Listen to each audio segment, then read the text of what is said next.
Warren Buffett went on record in 2017. He said the most important business skill you can ever develop is your ability to speak in public and your ability to communicate your ideas. Have you ever noticed when you show up to someplace to give meals or to give people things if they're less fortunate or clean up, we're never nervous. Why? Because we're in a spirit of service. But we get on stage and we perform and we wonder why we have all the nerves. The power of mirror neurons is amazing. Have you ever been in front of somebody and they yawned? What's the first thing you do?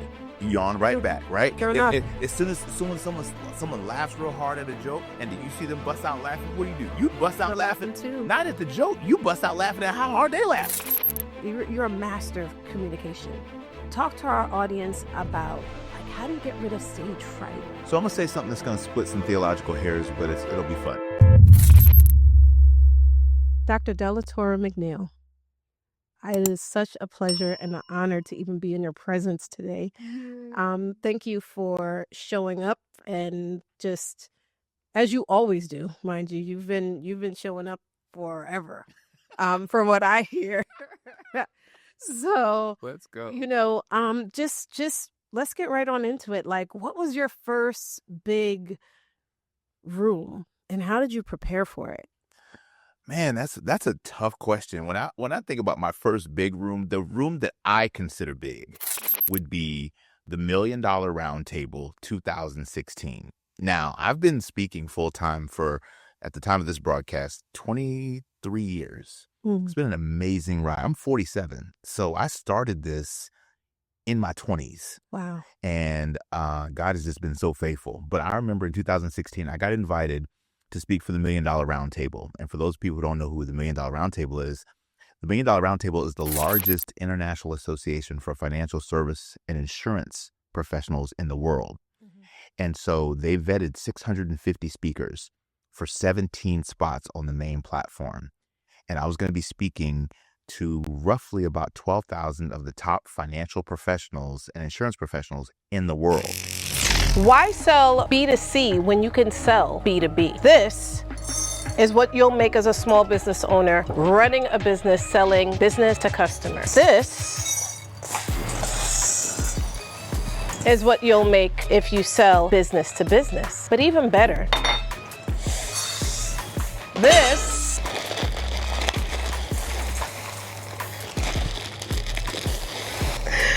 is what you'll make when you sell B2G. Are you ready to join our Win Big Bids Masterclass? It's starting September 25th, 2025 at 6 p.m. sharp. And we're gonna show you how to gain the coins because doing anything else is really not worth a hill of beans. Hey, who's gonna clean up all these beans? Wow. So when this opportunity came up to me, I had to go to Chicago and audition. So I went to audition for about 30 people from all over the world and the production team. Did my 39-minute speech. They loved it. They thought it was incredible. And at the end of it, they said something to me, Alison, that changed my speaking life and my business forever. In the presentation, they said, Dr. Delatorro, you did a great job, but the problem is you quoted 5 other speakers, authors, experts, influencers in your presentation. And if we wanted to know what they believed, we would have hired them. I was like, wait a minute. That's crazy. Stop the recording. See, Well, They was like, you quoted Oprah, you quoted Tony Robbins, you quoted Brenda Burchard, you quoted Mel Robbins, you quoted all these amazing people, Simon Sinek. They're all great. If we wanted to know what they believed, we would have hired them. So what that said to me, Alison, was that they hired me because they wanted me. And they said, listen, take out all the references and all the quotes to all these great people that you admire and that we admire, and only quote dead people. That, Alison, that shifted something in me permanently because it taught me, I have chill bumps just thinking about it. It taught me to value my own content more. wow. And it taught me to value my own content at the same level that I value other people's stuff. Let's go. We're going to say that again. I'm going to need you to value your own content more and value it at the same level of all the people that you admire and respect and think they're awesome and amazing and ninja. Listen, they are awesome and amazing and ninja, but guess what? They're not better than you. They've just been doing it longer than you. Whew. Whew. And would you consider that like your boldest speaking opportunity, or did it just did it just soar from there? Like, what would you say? You've been on hundreds of stages. What would you say was the moment where you said, wow? I would probably say that was probably one of the more hallmark moments. Like I said, I've been doing this full-time 23 years, 4,500 paid talks under my belt all over the world. And what I've learned is every room matters, every event matters, and every presentation matters. I don't give the same presentation twice. I never do. Even when I speak at mega churches and I have to do the 9 o'clock, 11 o'clock, and 1 o'clock services, the organ player will come up to me after the service and say, dude, I was here for all 3 services. Each message had the same title, but you delivered it differently every time. How do you do that?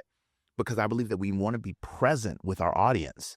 And I don't think you should ever deliver the same talk twice, because you're never in front of that specific group of people ever again. That moment in time that I had with that 9 a.m. service is going to be different than the energy that I have with 11 a.m. service because of.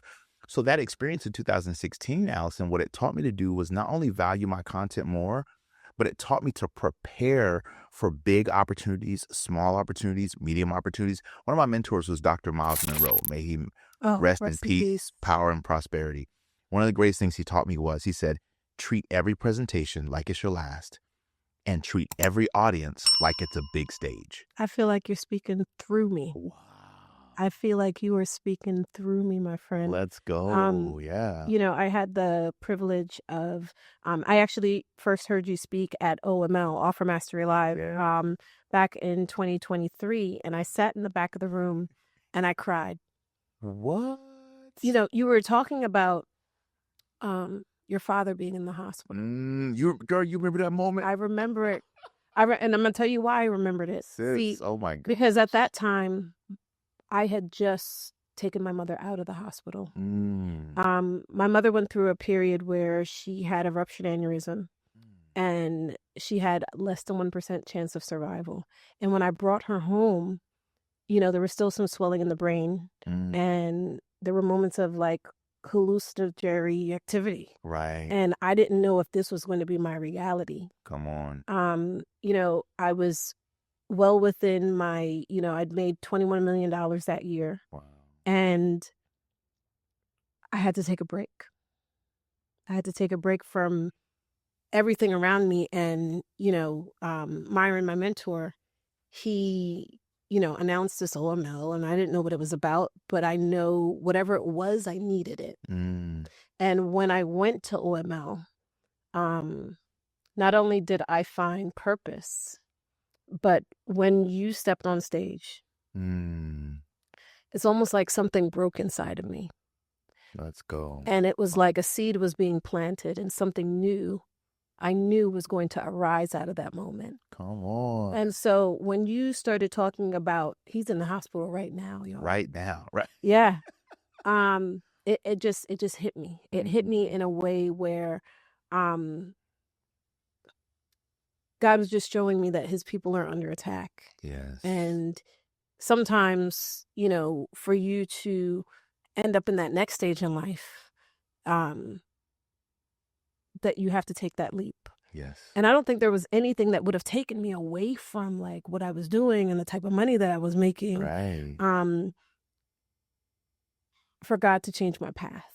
Come on. And so I certainly want to say that you played a role in that because you were a part of that moment. Thank you so much. At a time where I really needed to be poured into. And one of the things that I realized is there's so many people walking around broken. Right. And you feel like just because things are going well around you or just because the finances are all good, that everything is good. And God is constantly in a place of breaking us and remaking us. And so, you know, I'm taking that leap of faith and taking that walk. But, you know, when you got up there and you spoke, it just, like I said, you're speaking through me. Thank you so much. I appreciate you for sharing that. And if I could just add one piece to that, sometimes our best content comes from impromptu moments, things that are off script. You ain't telling no lies. Let me tell you something. Because that was an impromptu moment. I wasn't planning on going into that about my dad, but I felt it, and I felt like the audience, and I really believe in just being authentic on stage, being who you really are. I say, I teach my students all, if you have to change who you are from the time you get up out of the seat to the time you get on stage, if you have to shift into somebody different to do what you do on stage, you're not doing it right. Well, let me tell you something. What you're saying is so true, because guess what? That same year at OML, I said, next year I'm going to be on that stage. Come on.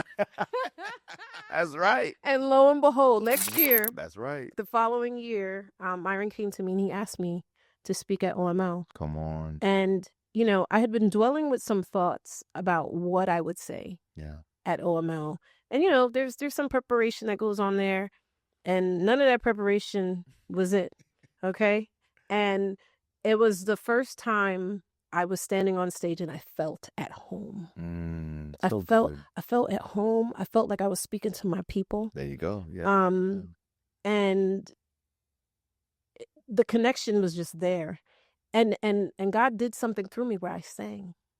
Beautiful. And I mean, I haven't sung in years. I mean, I've sung in the choir. I've been a part of praise teams and, singing music ministries for forever. But I'd gone through a season, and sometimes, you were very vulnerable. You spoke about your divorce, and, I had some challenges in my marriage, and just the ability to be authentic and to be real and to let people know, like, this is a very real thing, right? And this thing that we call life, it doesn't always happen the way that we expect or the way that we intend it to be. That's right. And so, for me to go out there and for the Holy Spirit to work through me, I had no intention on singing, right? I had no intention, like even the words and the way that I moved throughout the stage, it felt like home. That's it. For the first time in my life, I wasn't concerned about what anybody else thought about. I cried on stage. Come on. I was a hot mess. Yes. But I think people are afraid to be the authentic version of themselves based on what other people are going to say about them. Correct. But sometimes it takes losing yourself to find yourself. Woo! Come on, talk about it. Losing who you were to become who you will be. That's right. And so that's powerful. Wow. So I love that you incorporated singing. Well, see, one of the things I teach all my students, I said, listen, bring you to the stage. Bring all of you to the stage. In other words, if your favorite hobby is gardening, find a way to incorporate gardening into your presentation. If your favorite thing is singing on praise teams, find a way to bring singing into your if your side hustle is magic, find a way to build magic into your presentation. I love my motorcycle, so I've found a way to build motorcycle riding into my presentations. So let's talk about this for a second. So I know we're like, because that's the key to like leaving it all on the stage. We're like fast forwarding, but I want to pull back. I want to pull back because, a large part of what I do is I teach everyday people how to grow and scale their businesses through government and corporate contracting. And so, we have our Win Big Bids community, and a large part of that is presenting your offer to municipal and corporate executives. Beautiful. And when you get out into that room, a large part of that is like not being so concerned, knowing your craft so well, like the back of your hand. Yes. And so you are a communicator. You're a master of communication. Thank you. Talk to our audience about, like, how do you get rid of stage fright? And does it ever go away? That a part of the process? Right. And what coping mechanisms do you use before you step out onto that stage? So I'm going to say something that's going to split some theological hairs, but it'll be fun. So one of the things, especially when I talk to people who are faith-based and they get up to speak and present, and we talk about this whole conversation of having nerves or being nervous, first thing they want to quote is, God hasn't given us a spirit of fear, but of power, love, and a sound mind. And which is a great scripture, and I love it. But if we understand the way the human body works, fear is something that you're hardwired with it. Fear, the emotion of fear, there's a difference between the spirit of fear and the emotion of fear. You're hardwired to have the emotion of fear. And most of the time what we do is we have an emotion, fear, and we call it the spirit of fear. And the emotion of fear and the spirit of fear are two different things. Wow. You will feel those bubbles in your stomach, but it's how you label it. See, I label that power, fuel. I'm ready. I'm stoked. This is just the energy that I need to go out there and be electrifying on stage. But if you label it as nervous, afraid, scared, anxiety, whatever you call it, is what it's going to be in your body. So when you speak over yourself, oh, I'm nervous, I'm afraid. I said this on the Today Show. Be careful about the words you put right after I am. Because we're made in the image and likeness of the great I am. So the words you put after I am represents your identity. And we have a psychological human need to behave consistent with our own identity. Wow. So if I'm nervous, and that's what I articulate on a regular basis, weeks leading up to my big pitch, right? Then guess what? I'm going to go in there nervous because my physiology has no choice but to match my words. It's almost, you know what, let me tell you something. You saying a whole lot right there, because the truth is this, you know what I hear you saying when you say that? Talk to me. The battle between the word and the flesh. Yes. Whew. That's what I'm hearing. That part. The battle between the word and the flesh. So, exactly. One of the things that has constantly come up through conversations that I've had is like, a lot of people feel like they got to feel ready. Yeah. And they have to feel ready to go, and they're not going to move forward unless they feel ready to start or feel ready to move. Right. And so the feeling ready is not, it's obedience. It's obedience is better than sacrifice. Yeah. It is exposing your flesh to these circumstances so that when it's time to do it, it's like a muscle. That's right. It's like building that muscle. Memory, the muscle memory. Exactly. All day. And if we could take it a step further, right? So how do we overcome the nervousness? How do we overcome it? First of all, you be careful how you label it. That's number one. So label it as fuel. Label it as enthusiasm. Label it as I'm excited. I'm pumped. I'm stoked. I'm ready, right? So label it differently. That's number one. Number two, one of the things that I love to do is help people understand that you're not nervous. You just have an H-A-O-I-O. Hey, I got a H-A-O-I-O. What? I got a H-A-O-I-O. You're like, what is that? It's a healthy anticipation of an incredible outcome. Wow.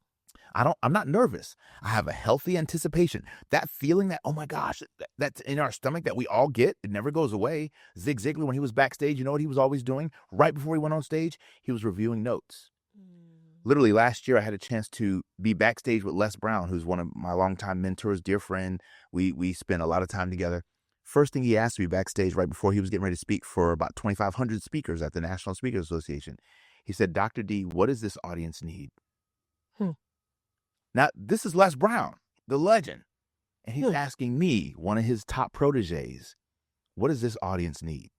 And not only did he ask me that, he asked 3 or 4 other speakers who were in the green room, what does this audience need? You know what he was doing? He was doing recognizance. He was doing his research. He was wanting to hear for the similarities, the patterns, so that he could go out there and give that audience what they needed and give them something fresh in the moment. So the key is getting our minds off of us. The problem is when I get ready to go into a presentation to give a big pitch, give a big presentation, win a big deal, if I'm going in thinking about my outfit, my presentation, my notes, my slides, my this, my that, that's like 6, 7 me's, which means it's all about me. And it's not about the client. It's not about their outcome. It's not about their end ideal.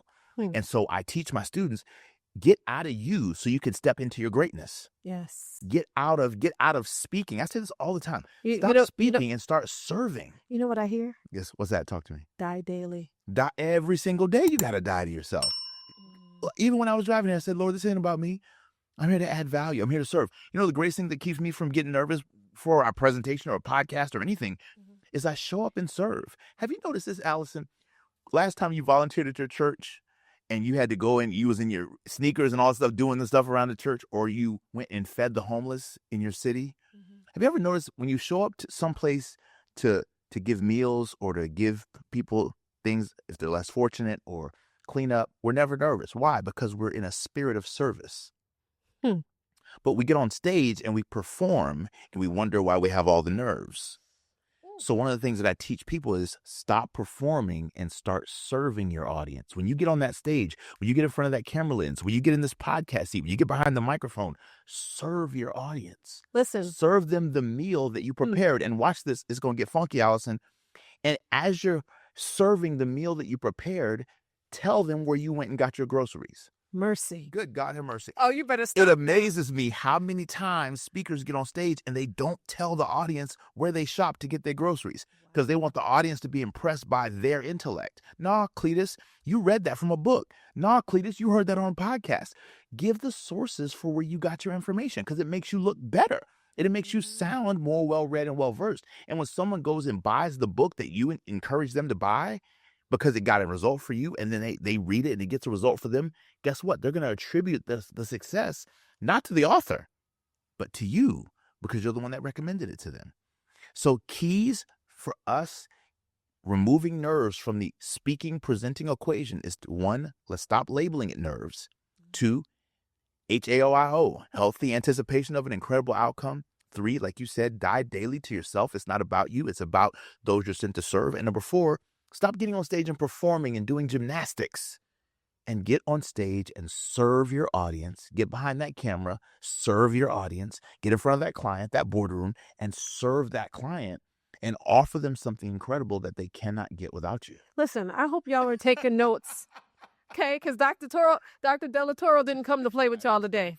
All right, didn't come to play, came to slay. Look, I'm off on all my questions. All the questions. We're not even anywhere near on this list as to where we're supposed to be. But let me say this: like, okay, let's say I'm a young 20-something. Sure. And I want to. Dr. Delatorro, you have all the big words and you know how to put them in order and you do it just like that. What are some practical skills that one could deploy right now? Love it. To assist them and to help them get to a place where they can at least begin? What practice? What can they put into practice today to begin that process of cultivating their speaking career? Their presentation skills, yeah. So several things. So, okay, well, are you talking about someone who wants to just enhance their presentation skills or someone who wants to build a career? Well, let's talk about, because really from a broad perspective, ultimately enhance their presentation skills. Love it. Okay, cool. So I'll address both. So a couple things. Number 1, you actually have it right next to you. I highly recommend one of my books. This is called Platinum Presentations, 52 Tips to Speak with Confidence, Win Your Audience, and Grow Your Bank Account. Each tip is a page and a half long. It's super short because we live in a society where nano learning is the new norm. Micro bite size, practical, small nugget size learning, right? Right? Reels are what, a minute and a half, right? Yes. So humanity's attention span has shifted, right? TEDx basically said you don't need an hour-long keynote. The best ideas can be shared in 17 minutes or 11 minutes. So if you think about it, our society's attention span has shifted drastically. Stories last a day and they're gone, right? So because of that, we need quick bite-sized learning. So that's what Platinum Presentations is. So it's a fantastic read. It's also on Audible. It's also on Amazon. People can pick it up, forwarded by Les Brown. It's a great book that kind of breaks down the 52 things you need to know so that you can rock a presentation from the beginning, the middle, and the end. Because there's only 3 parts to any presentation or pitch or proposal: the intro, the body, and the conclusion. And if we can learn what to do in those 3 different crucial sections of a presentation, we can crush it. So my first recommendation would be get a great book like that teaches you some of the most fundamental things about presentation. Another thing I would highly recommend is to join and I'm not a paid spokesperson for Toastmasters, but join a good Toastmasters club. And the key word is a good club, right? Because there's a lot of Toastmasters clubs, as we know, that are just like glorified, membership. They're just kind of hanging out, having a social time. But there's a lot of really amazing, active Toastmasters clubs that help people to develop their presentation skills. Because one of the things I always teach, Alison, is that you should never practice during a performance. Oof. And what I mean by that is most speakers, most people who have to give presentations, if they get the call for a presentation on Tuesday and they have to deliver it on Saturday, most of the time between Tuesday and Saturday, they probably practice their presentation in the shower, while they're driving their car, et cetera, et cetera. But when they get there on Saturday to deliver the talk, if that's their first time delivering the first full, like the 1 hour version of the presentation, they were actually practicing. Wow. During a performance because they had no outlet to practice between Tuesday and Saturday. What am I trying to say? Toastmasters gives you an outlet to practice. Toastmasters gives you a safe space to meet with 15, 20 other people, and you get a chance to cultivate your presentation skills in a safe environment when it doesn't count. So that way you can go on the backside of the desert, develop your skills before you go before Pharaoh. Because by the time you get before Pharaoh, you got to be ready. Well, I'm gonna say I applied to Toastmasters some I don't know, maybe about a couple years ago, and they never got back to me. What? Toastmasters Delaware, holla at me. Let's go. But I certainly.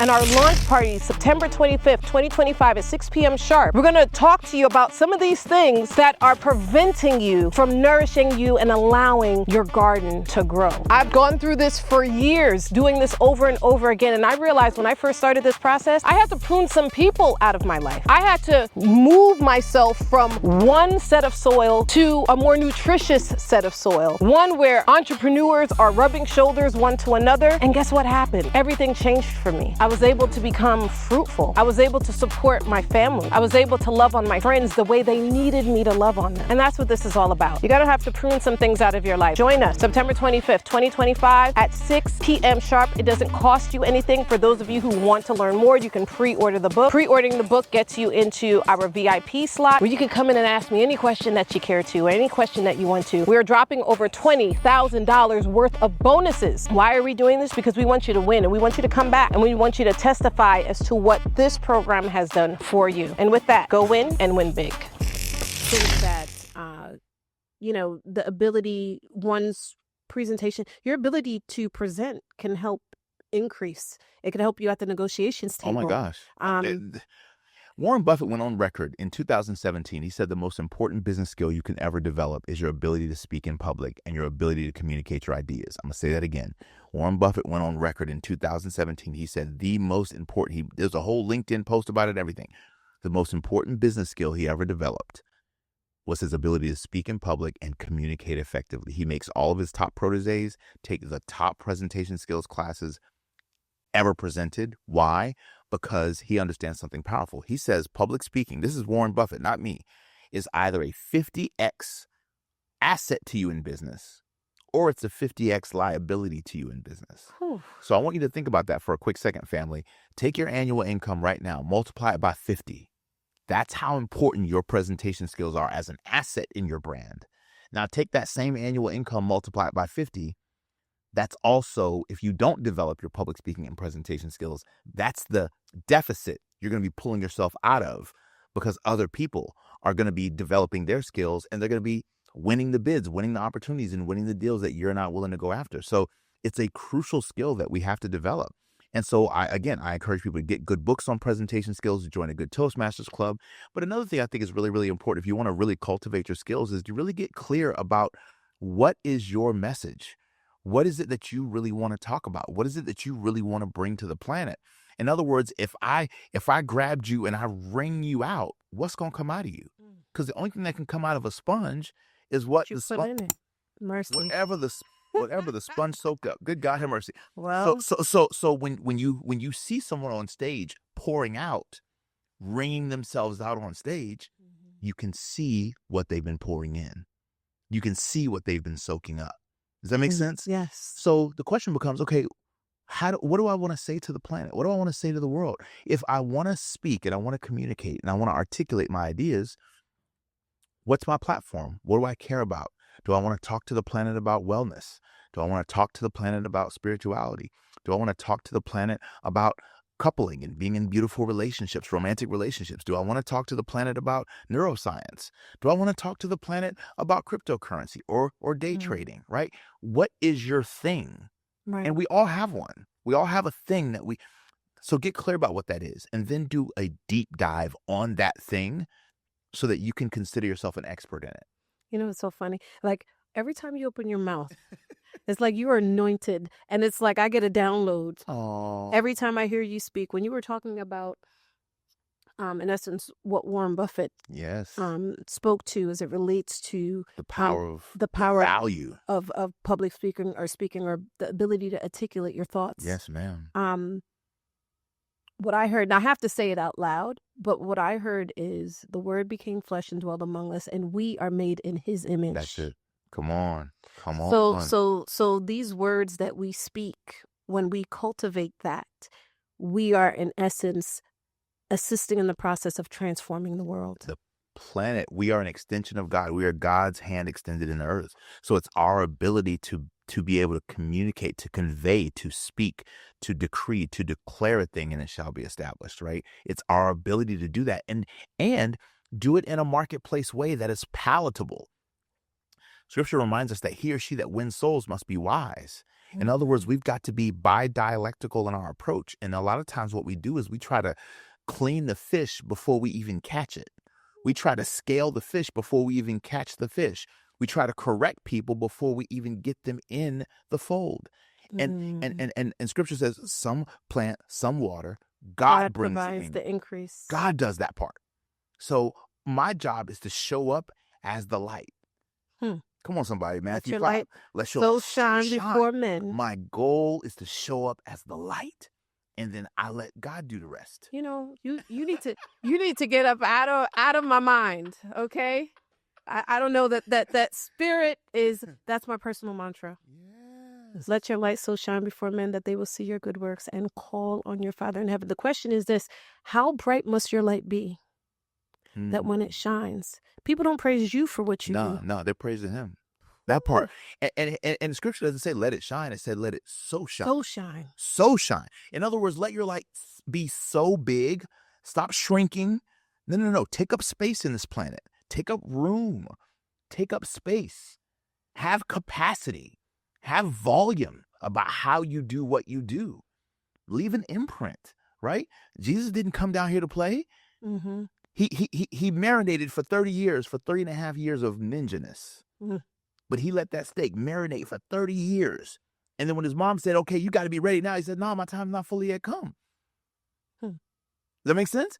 But he sat on that thing until boom, it's time to manifest. And then in 3.5 years, he did more.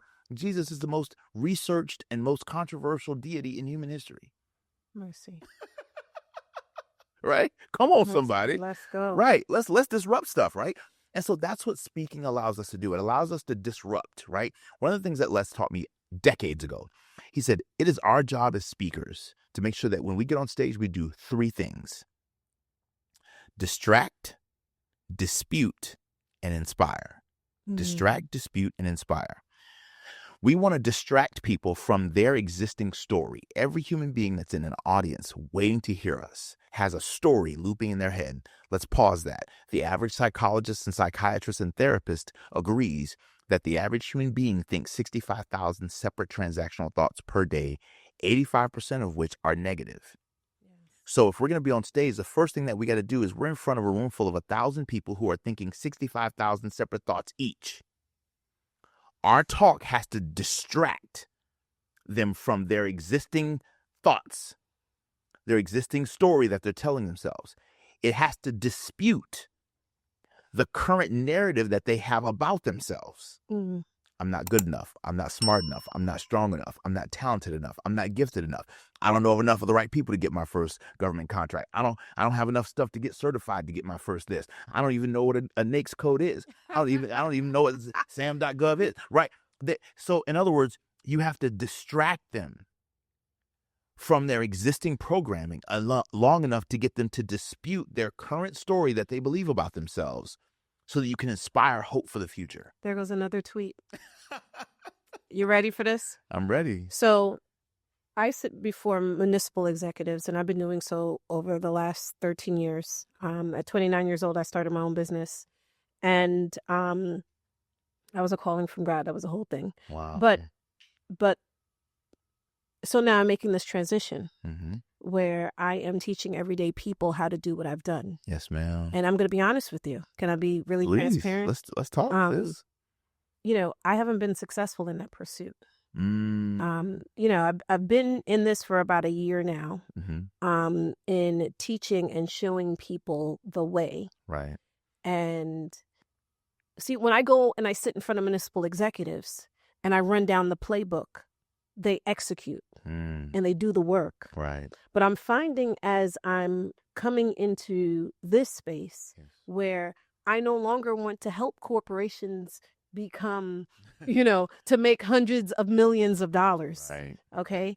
I want to help the average small business owner to grow and scale their business. I want to help everyday people get into the entrepreneurial space so that they can be elevated. I truly feel as if the church overwhelmingly, supports and promotes mediocrity, that I have to go work for someone else to make my ends meet when we have a savior and a risen king. That's right. That is the ultimate provider. And so it's been like a little bit disheartening to me, if I were being honest. Yes, I mean, yes. listen, over the last year, we helped over 1,000 people learn about government and corporate contracting. However, that's not the vision that I see. And that's not what I want. Gotcha. Right? I want so much more. Yeah. And sometimes taking people to that next step, or encouraging or motivating them to that next step, it's challenging. And so I've always said, like, I have a challenge really getting people to that finish line, or encouraging them or motivating them past that finish line. But I think you just kind of hit the nail on the head, right? Like, my level of optimism, because I've been on the other side. Yes. Right? Yes. I've been to the financial promised land. Come on. And I know what it has and what it doesn't have. That's right. Right? So on the emotional side, that's not going to change your life in that kind of way. Right. But what it will do is show you what you're capable and what you're able to do. That's right. And so now I could kind of come back to the other side and say, look, this is how it is, and these are the opportunities, and these are what the millionaires and the billionaires do. Right. But I guess I have to allow my light to not just shine, but so shine.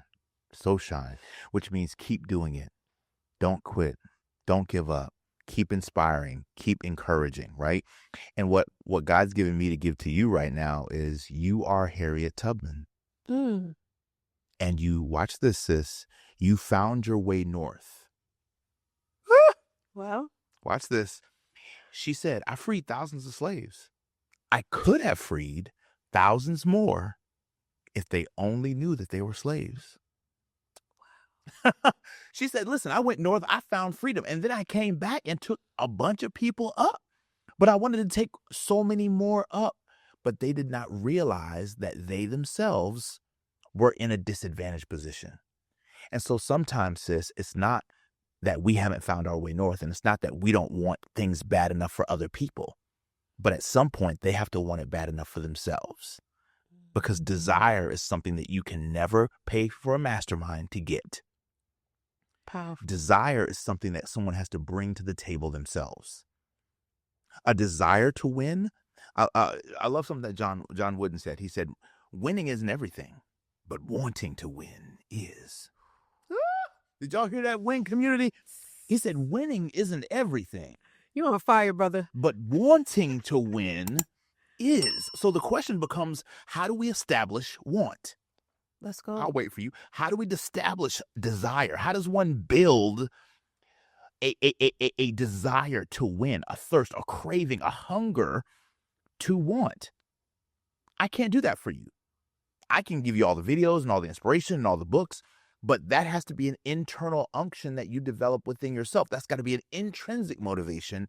That's let your light so shine, right? That's why we have to let our own light so shine, because as we let our own light shine, come on, Marianne Williamson. Who lighting that fire? That part. Christ is lighting the fire, Let's right? go. Yeah. But once we let the light shine, like Marianne Williamson said in her poem, as soon as we give our own selves permission to be on fire, we subconsciously give other people permission to be on fire too. Oh, mercy. Come so on. good. And let's go neuroscience for a second. When you see someone on fire, the mirror neurons in your brain make you want to do what it is that they're doing. The power of mirror neurons is amazing. Have you ever been in front of somebody and they yawned? What's the first thing you do? You yawn right back, right? Sure enough. As soon as someone laughs real hard at a joke and you see them bust out laughing, what do? You bust out laughing too. Not at the joke. You bust out laughing at how hard they laughing, right? It's true. It's true. mirror neurons. So watch this. How do we use that in speaking and presenting? The more you can show up on fire on stage, you are now showing the audience the mirror of what it is that you expect them to do. let this mind be in you that's also in Christ Jesus. So we have the ability yes. to transform the hearts and minds of the people that we're in front of if we take this gift seriously, if we take this call seriously. Listen, I feel like y'all are all a part of my personal session with Dr. Delatorro McNeal. Listen, this has been incredible. Unfortunately, we are like capped on time. Yes. But I'm on fire. Like you are lighting me. You're lighting me up. Your light is so shining. Thank you. And I just want to thank you for coming out, and I want to thank you for sharing with our audience all these tidbits. Listen, this man is the man in this space of like public speaking and presenting. And I know you have a couple of books here. I read this book here, Shift into Higher Gear. This was an incredible book. And it really spoke to me. And as I was reading it, it really showed me, it almost gave me like a top-down perspective as to like what God was doing in my life. That's right. Shifting the gears. Yeah. Yes. We can't go 60 miles an hour in first gear. We got to be willing to shift. Come on. In the description box below, we're providing links to Dr. Delatorro's books and any sort of, contact information for him. Is there how do people get in contact with you? So we're at Dr. Delatorro on all social media, all of our platforms. Our website is drdelatorro.com. And so people can reach out to us in all those platforms. I do a quarterly presentation skills training deep dive called Crush the Stage.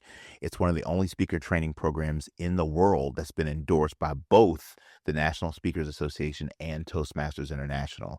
It's a 4-day experience. It's 48 hours of training with me directly. And I do it once a quarter, and I've had a chance to mentor over 500 speakers, authors, and coaches and help them scale and grow their businesses through the power of public speaking and presentation. Well, listen, if you got a link to that, we're going to have that down there as well. Absolutely. Do that. Yeah. I think it's just so important that we see Black people in spaces like these. At an excellent level. Yes. Come on. Yes. Black excellence is huge. Operating at the highest of heights, really, in this space, and just allowing the light to shine. Come on. It's such a privilege for you to be here, and thank you so much. It's a joy and honor. Thank you so much, Alison.